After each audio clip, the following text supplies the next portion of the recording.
My husband sold my wedding ring to pay for his mistress's vacation. He had no idea it was a tracked family heirloom. I was standing in front of my bedroom mirror, getting ready for our 10th anniversary dinner. I felt beautiful in my silk dress, but something was missing. I reached into my heavy floor safe to grab my wedding ring. It was a 100-year-old family heirloom, a massive diamond with a history. My heart stopped when my fingers touched velvet and nothing else. The box was empty. This wasn't just a piece of jewelry. My tech-mogul father had embedded a microchip into the band years ago. It also had a rare internal laser inscription only a pro could see. Panic surged through me as I checked the safe again. Nothing. I ran to my computer and pulled up the home security footage from last night. At 3 a.m., I saw my husband, Mark, sweating and looking over his shoulder. He slipped my ring into his pocket and whispered something I couldn't hear. The drive to the restaurant was silent, my heart hammering against my ribs. At dinner, Mark acted extra loving, which made my skin crawl. He pulled out a small box and slid a ring onto my finger.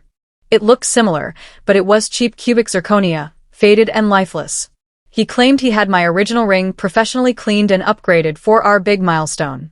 He kissed my hand with fake devotion, but his eyes never left his phone. He looked like a man who had just gotten away with a crime. I felt a vibration on the table as a notification flashed on his screen. It was a travel app. The message read, "Ticket confirmed, Tulum. Can't wait, Daddy." My blood turned to ice. He hadn't just stolen my legacy, he was using it to fund a getaway with someone else. If you want to see how I make him pay, hit subscribe for more revenge stories. I didn't say a word during the dessert. I played the part of the happy, clueless wife perfectly. As soon as we got home and Mark went to shower, I retreated to my private home office. I locked the door and opened an encrypted app my father had built for me years ago. I held my breath as the screen loaded. Suddenly, a bright red dot appeared on the map. The ring's GPS ping was active and moving. Mark hadn't taken it to a jeweler for cleaning. The tracker showed it sitting inside a high-end pawn shop downtown. This place was notorious for laundering luxury goods and selling stolen items to wealthy buyers who didn't ask questions. My hands shook as I watched the dot move again.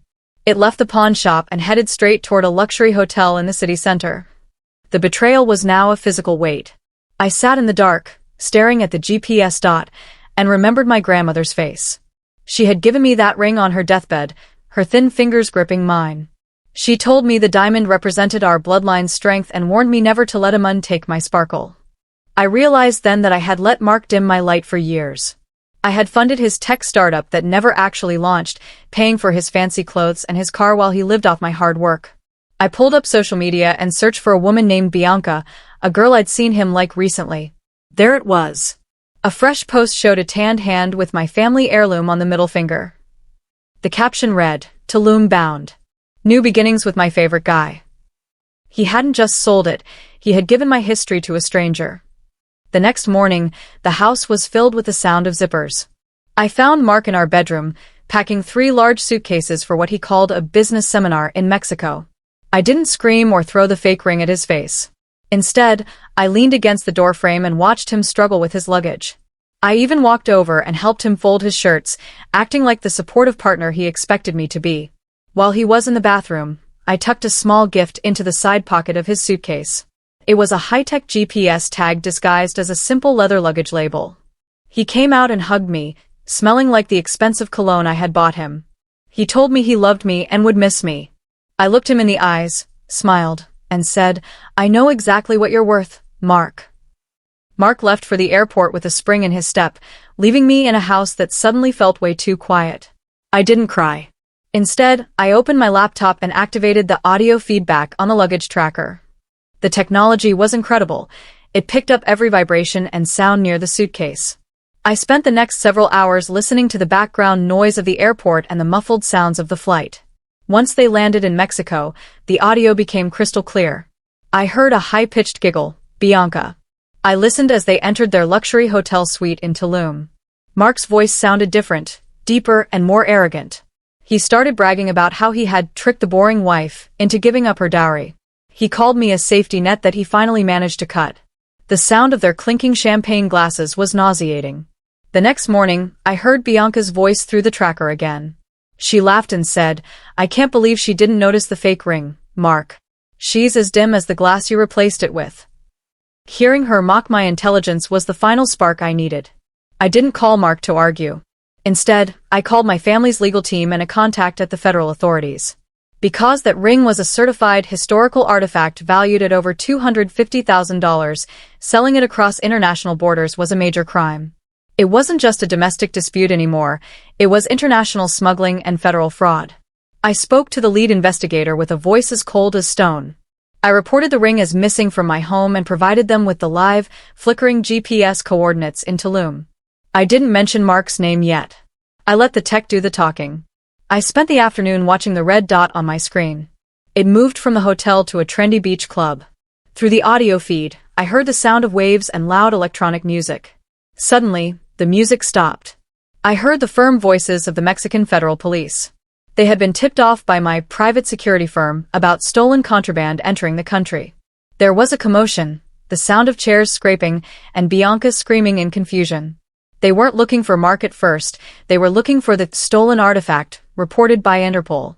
The police found it exactly where the tracker said it would be, on Bianca's finger. She was detained immediately for possession of stolen high-value property. In the chaos, I heard Mark's footsteps rapidly retreating. He didn't try to help her. He didn't explain. He simply turned and ran, leaving her to face the handcuffs alone. 2 hours later, my phone buzzed. It was Mark. He sounded hysterical, his breath coming in short, ragged gasps. "Julian, you won't believe it. Bianca's in jail. Someone framed us," he screamed. He sounded like a terrified child. He told me the Mexican police had swarmed the beach club and arrested his coworker because they thought the ring he had bought her was stolen. I took a slow breath and played the role of the confused, worried wife perfectly. "But Mark," I said softly, "you told me my ring was at the cleaners for our anniversary? Why does this girl have a ring that looks exactly like mine?" There was a long, heavy silence on the other end of the line. I could almost hear his brain scrambling for a new lie, but he had nothing left. He hung up on me without saying another word. The moment he hung up, I went to the garage. I knew Mark kept a burn phone hidden in his old gym bag for his private business. I found it tucked behind a loose brick in the wall. It wasn't even locked. I scrolled through months of messages and videos. It was a digital graveyard of our marriage. There were videos of him and Bianca laughing in our guest house and photos of expensive dinners he paid for using our joint mortgage funds. He had been spending our future to build her influencer lifestyle while telling me his startup was just weeks away from a breakthrough. The betrayal felt like a physical blow to my stomach, making me feel sick and dizzy. But as I watched a video of him joking about how he'd disappear once he sold the rest of my jewelry, the sickness turned into a fire. Mark crawled back from Mexico 2 days later, looking like a ghost haunting his own life. His expensive linen suit was stained with sweat and salt, and his eyes were bloodshot from lack of sleep.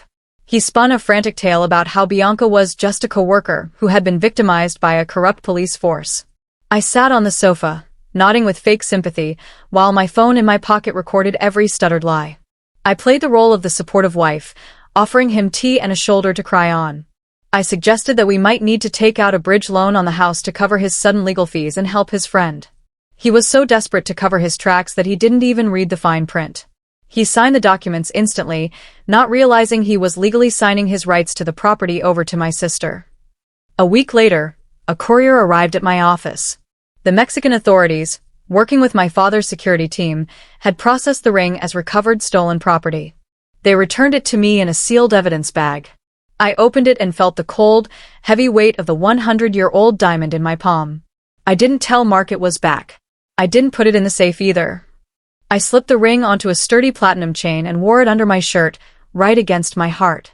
It felt like a lucky charm, a cold reminder of the woman I was supposed to be.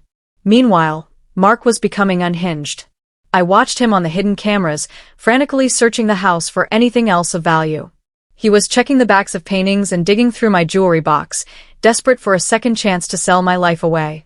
I decided it was time to visit the pawn shop owner who had helped Mark move the ring. I didn't go in screaming, I went in with a folder of evidence. I showed him the high-definition security footage of Mark entering his shop and the digital trail of the ring's GPS. I gave the man a very simple choice. He could go to prison for receiving and laundering stolen federal artifacts, or he could give me the names of everyone Mark had been dealing with. The man didn't hesitate. He opened his ledger and showed me a horrifying truth. Mark hadn't just sold my ring. For the last 6 months, he had been systematically hawking my family's antique silver, rare books, and even small pieces of art. He was cannibalizing my heritage to pay for a life I was already providing for him. The next evening, Mark came home to a house that felt hollow. I had spent the day moving every valuable piece of art and family silver into a high-security vault. When he walked into the dining room, he stopped dead. The walls were bare, and the china cabinet was empty. I moved everything to a secure vault for protection, honey, I told him with a sweet, vacant smile. After what happened in Mexico, I'm just so worried about thieves. His face went pale, then turned a sickly shade of gray. He wasn't worried about thieves, he was worried about his investors. I knew from his hidden phone that he owed money to some very dangerous gambling creditors. Without my art to sell, he had no way to pay them back. Right on cue, a brick shattered our front window. Attached was a note, "Pay up, Mark." Despite the shattered glass and the threats, Mark tried to keep up the act. A local high society gala was on the calendar for the following weekend. It was the biggest event of the year, filled with the city's wealthiest power players. Mark convinced himself that this was his last chance to find a new mark or pitch a fake deal to save his skin. He begged me to go, telling me we needed to show a united front. I agreed, telling him I would wear my newly cleaned wedding ring to show off his success to the crowd. He looked relieved, thinking I was still the same dim woman he could manipulate. He had no idea that I was wearing the real heirloom under my dress, or that I had personally invited his investors to the party to watch the show. The gala was a sea of sparkling gowns and sharp tuxedos. Mark puffed out his chest, trying to look like the millionaire he pretended to be. I stood by the grand staircase, my family heirloom shining brightly on my hand for the first time in weeks. I had hired a world-renowned gemologist to attend as a guest. At the height of the cocktail hour, I accidentally bumped into him near a group of reporters. I laughed and asked him to give my ring a quick, informal appraisal to impress my husband. The expert took my hand, pulled a loop from his pocket, and went dead silent. The crowd gathered around us, sensing drama. He looked at Mark with a face of pure steel. "This is the famous Constance diamond," he announced loudly. "It was reported stolen to Interpol 3 weeks ago." The room went silent. Mark's face turned the color of ash. He tried to laugh it off, stammering that the appraiser must be mistaken or that I was playing a joke. "Julian must have stolen it from herself for the insurance money," he yelled, his voice cracking with desperation. I didn't say a word. I simply reached into my clutch and pulled out a notarized copy of the receipt from the pawn shop. It featured the date, the amount, and Mark's very clear signature along with a bright purple thumbprint. The police, who were already stationed at the entrance, began to move through the crowd. Just then, the double doors swung open. Bianca walked in, out on bail and looking for blood. She pointed a shaking finger at Mark and screamed, "He told me he inherited it. He said his wife was a roommate he was about to evict." Bianca didn't stop there. She pulled out her own phone and began playing the voice recordings Mark had sent her. The speakers at the gala seemed to pick up the audio as she revealed everything. She showed the texts where Mark promised to bleed the heiress dry and move to Spain once the house was sold. She told the police in the crowd that she was willing to turn state's witness to save her own skin.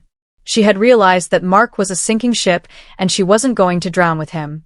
Mark looked around the room, realizing there was no exit. The investors he owed money to were standing in the shadows, watching his public downfall with cold, hungry eyes. The police reached him, grabbed his arms, and led him out in handcuffs while the high society crowd watched in total disgust. As the police car drove away, I turned my attention to the men in the shadows.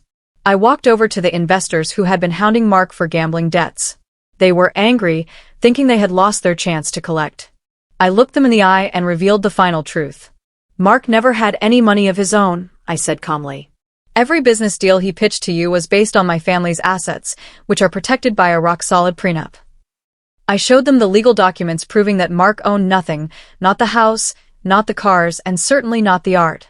The creditors realized they had been chasing a ghost for months. Mark had sold them a dream built on my reality, and now that reality was completely closed off to him. They left the gala, their silence far more terrifying than their threats. The next morning, I went to the county jail to visit Mark in his holding cell. He looked pathetic in his orange jumpsuit, crying and begging for my father to use his political influence to make the charges disappear. He kept saying he was sorry and that he did it all for us. I leaned in close to the glass, my voice a whisper that cut like a razor. "My father didn't just track the ring, Mark. He tracked the I said. I slid a folder against the glass. It contained the logs from his startup company. It wasn't a tech firm at all. It was a money laundering front for his gambling habits that I had been documenting for over a year. I had waited for him to steal the ring to pull the trigger. If you want to see the final hammer drop, hit subscribe. Mark stared at the folder through the glass, his mouth hanging open like a landed fish. I reached into my bag and pulled out the cheap, dull cubic zirconia ring he had given me on our anniversary. I held it up between two fingers, letting him see just how worthless it looked in the harsh fluorescent light of the jail. Without breaking eye contact, I walked over to the metal trash can in the corner of the visitor's room and dropped it inside with a loud clatter. "This is exactly what you are worth to me now, Mark," I said. "Synthetic. Fake. Cheap." He started to sob, his forehead thumping against the reinforced glass. I told him I was selling his luxury sports car that afternoon to pay for the window his creditors had broken. I was stripping his life down to the bone, piece by piece. The divorce moved through the court system like a high-speed train. My lawyers used a moral turpitude clause, which meant that because of his criminal fraud and betrayal, Mark was entitled to absolutely nothing. The judge looked at the evidence of the stolen heirloom and the fake divorce papers he showed Bianca and nearly laughed him out of the room. He didn't even get to keep his expensive designer suits or his Italian shoes. Once the decree was signed, I packed everything he owned into trash bags. I didn't throw them away, though. I drove them to the local shelter where I knew Bianca was staying after her eviction. I donated every single item in his name. He got a letter in his cell that day. "Your debt has been sold to a new collector, me." The trap was finally set. I spent the next week meeting with the men Mark owed money to. I didn't hide from them, I bought them out. I used my inheritance to purchase every single one of Mark's personal debts from his gambling creditors and the pawn shop owner. I was now the only person in the world that Mark owed money to. I made sure every missed payment and every fraudulent check was reported to the credit bureaus. Within 48 hours, his credit score dropped to a flat 0. He was a financial ghost. I sat in my office and watched his digital life vanish. He couldn't even apply for a basic cell phone plan or a bus pass without my name popping up as the primary lien holder. He had tried to steal my past, so I decided to own his entire future. To celebrate my family's restored honor, I hosted an heirloom gala at my estate. I invited everyone who had witnessed his arrest. I wore the Constance diamond prominently on my right hand, letting it catch the light of the chandeliers. I was no longer the dim wife, I was the heiress who fought back. During the party, I looked out toward the bar and saw a man who looked remarkably like Mark. He was wearing a gray janitor's uniform and was scrubbing the marble floors near the entrance. He didn't look up, but I saw his hands shaking as he moved the mop. It was a reminder that the world keeps turning, and people eventually find their level. However, for Mark, the floor was just the beginning. My real plan was finally ready to launch. The true justice began on a Tuesday morning. I arranged for Mark's work release program from the county jail to be served at my private estate. Because I was his primary creditor and the victim of his crime, the court allowed me to oversee his community service. He was no longer a tech CEO, he was now my gardener. I sat on the marble terrace, sipping iced tea, while Mark was forced to prune the rose bushes in the scorching sun. He had to wear a neon orange vest that said inmate across the back. I hosted garden parties with my friends, letting them watch as the man who tried to ruin me pulled weeds at our feet. He had to watch me being courted by a man who actually knew the value of a woman's heart and a diamond's history. Mark's misery in the garden was only the first layer of my design. A week into his labor, I received a tear-stained letter from a halfway house. It was from Bianca. She was pregnant and claimed the child was Mark's. She was broke, alone, and terrified of the future. I felt a flicker of pity, not for her, but for the innocent life caught in Mark's web of lies. I didn't ignore her. I sent a courier with a substantial check and a formal job offer. I needed a supervisor for my estate's grounds, someone who wouldn't be swayed by Mark's pathetic charms. I told her that if she wanted to provide for her baby, she had to show me she could be strong. She accepted within the hour. The look on Mark's face when she walked onto the lawn with a clipboard was priceless. The power dynamic on the estate shifted instantly. Mark was forced to take direct orders from the woman he had used as a pawn to replace me. Bianca was not a kind boss. She was a woman who had been humiliated and left to rot in a Mexican jail, and she made sure Mark felt every bit of her resentment. She made him redo the edging on the lawn 3 times a day in the blistering heat. She sat in the shade of the gazebo, pointing out every missed weed and every crooked hedge. The intimacy they once shared, built on stolen diamonds and fake promises, was replaced by a pure, bitter hatred. Mark tried to plead with her, but she just blew a whistle and told him to get back to work. He was trapped between two women who knew his soul. One afternoon, my daughter from my previous marriage came out to play on the lawn. She was only 7, but she was observant. She stopped and watched Mark as he struggled to move a heavy bag of mulch under Bianca's watchful eye. I took her hand and explained the importance of the ring on my finger. Never let anyone take what is yours, especially your dignity, I told her. I wanted her to see that strength wasn't about being mean, it was about being firm. She looked at Mark, who was wiping sweat and tears from his face with a dirty sleeve. "Why is that man crying, Mommy?" she asked innocently. I squeezed her hand gently and looked toward the horizon. "Because he's learning that some things cost more than money, sweetheart," I replied. He was finally paying his true debt. I didn't stop at the estate walls. I made sure Mark's name became a worldwide synonym for fraud. I used my influence to place him on a global social blacklist. Every country's high-end social club and business circle received a brief, factual dossier on his crimes.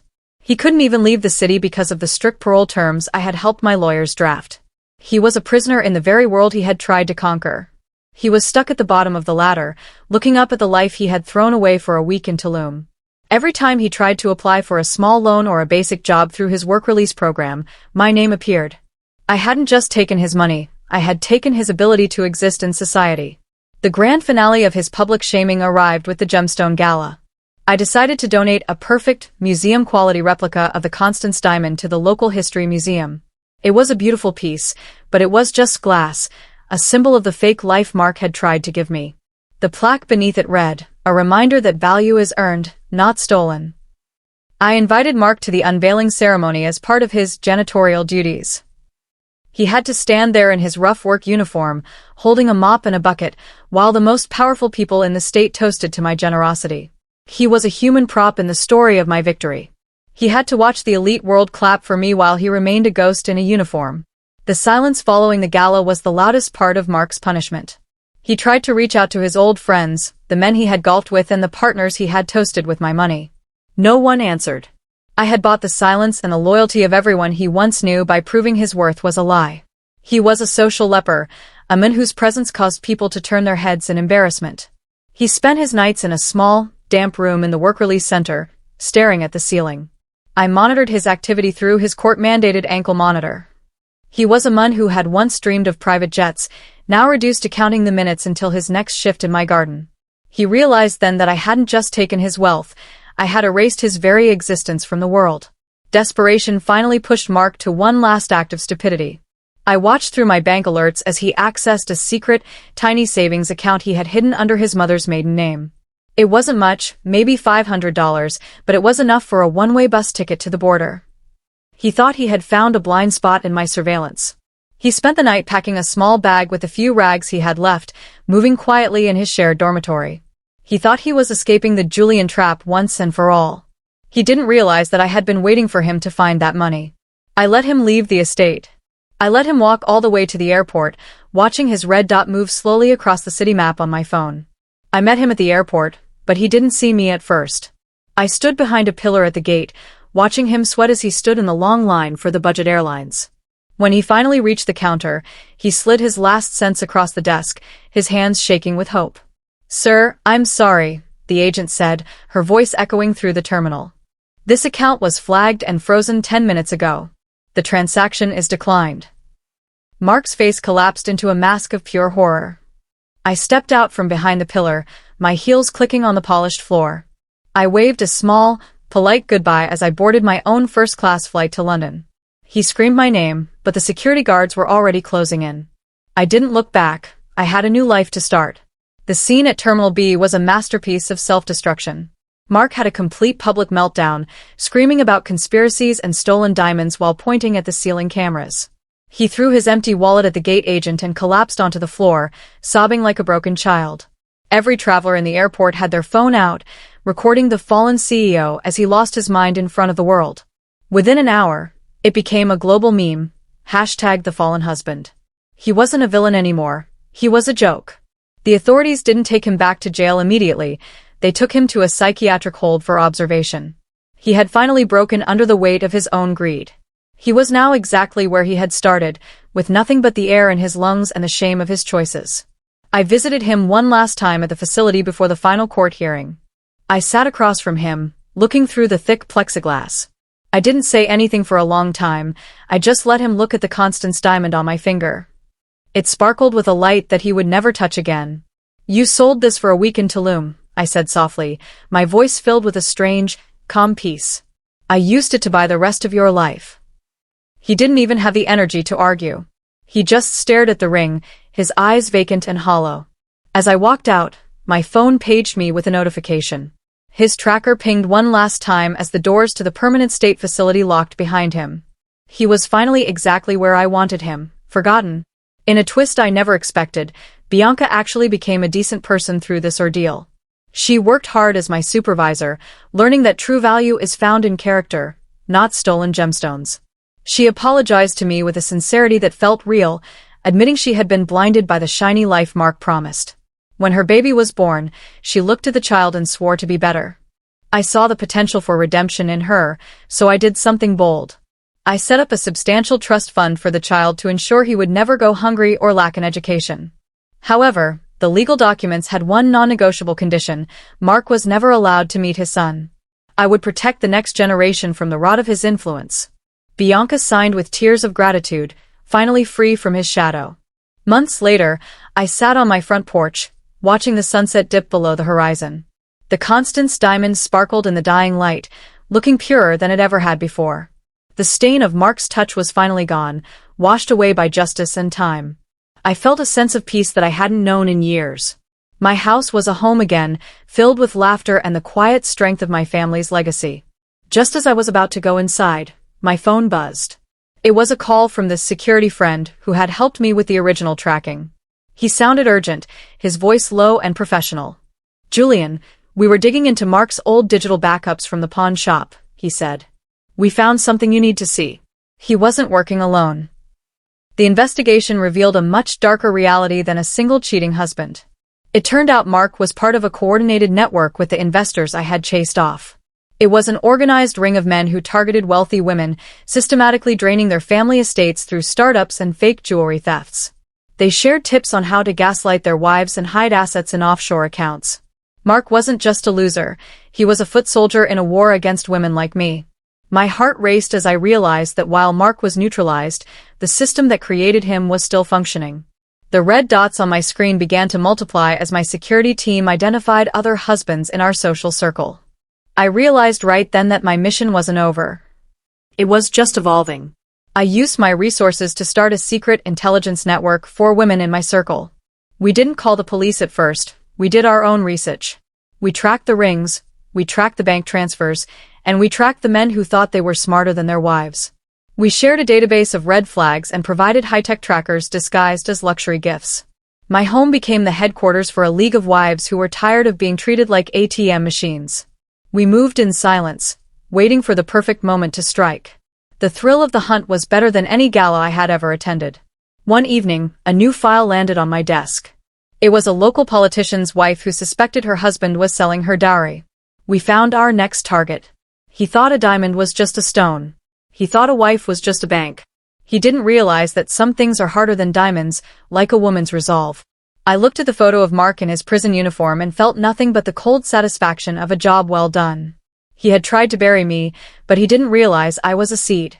I had grown into something powerful, something that would protect other women from ever feeling the way I did at 1:47 a.m. The ring is back on the right hand. And the wrong man is exactly where he belongs, in the dirt he tried to bury me in. My story isn't just about revenge, it's about the legacy of a woman who finally knows her own worth. If you loved seeing justice served, hit subscribe for more revenge stories.